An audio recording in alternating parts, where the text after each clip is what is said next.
أن تتابعه ونعود للحديث معك وعن رحلة الذهب. نتابع. شوف الجبل واقف ولا هز تهريح، شوف القمر عالي ولا يمكن يطيح، شوف القمر عالي ولا يمكن يطيح، شوف الجبل واقف ولا هز تهريح، شوف القمر عالي ولا يمكن يطيح، شوف القمر عالي ولا يمكن يطيح، وانا الجبل في عزتي وفي وقوفي، والبدر من طولي توسد كتوفي، وان كنت تبغيها وفي العمر توضيح، ما اطيح من هزه ولا تهزني ريح.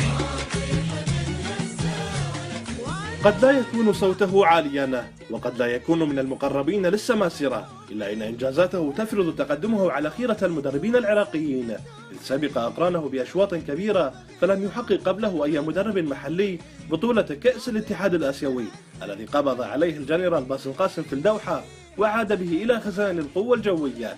لم تشهد الملاعب العراقية وسجلات المدربين الطويلة ظلما كالذي يقع على المدرب باسم قاسم في الآونة الأخيرة، فالأرقام التي يحققها تنم عن عقليته الراجحة وانضباطه العالي وشخصيته القوية التي مكنته من النجاح مع قطبي الكرة العراقية في مدة وجيزة، فهو من روض النوارس رغم صعوبة الظروف وقادهم إلى منصات التتويج بدرع الدور العراقي، ولم يكتفي بذلك حينما قرر خوض تجربة أصعب مع القوة الجوية، فلم يبالي لشيء وذهب حاملا معه رصيده التدريبي ليحقق الإنجاز الآسيوي غير المسبوق.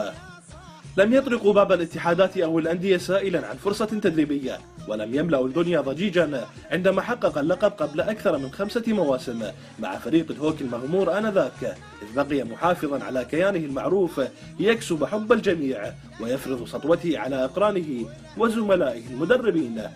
الألقاب والإنجازات التي حققها المدرب باسم قاسم لا بد أن توقظ الاتحاد العراقي لكرة القدم ولجنة المنتخبات من سباتها العميق لتستثمر هذه الطاقة الإيجابية خدمة للكرة العراقية. لبرنامج الشوط الثالث، محمد الخفاجي.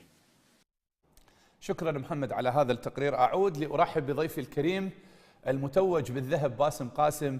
كابتن باسم، مليار مبروك الفوز الكبير اللي حقق القوة الجوية بفضل وجودك وقراءتك الكبيرة، وفعلا قلتها وفعلت قبل أن تذهب إلى الدوحة، قلت راجع بكأس الاتحاد الآسيوي، وهذا يدل على ثقتك بنفسك وثقتك بلاعبيك. مبروك كابتن. شكرا جزيلا. نعم كابتن، لك الكلمة كابتن. شكرا جزيلا. شكرا جزيلا. لابد لي ان اتقدم يعني بجزيل الشكر والامتنان للاستاذ محمد الخفاجي على هذا التقرير الرائع. يعني حقيقه استاذ محمد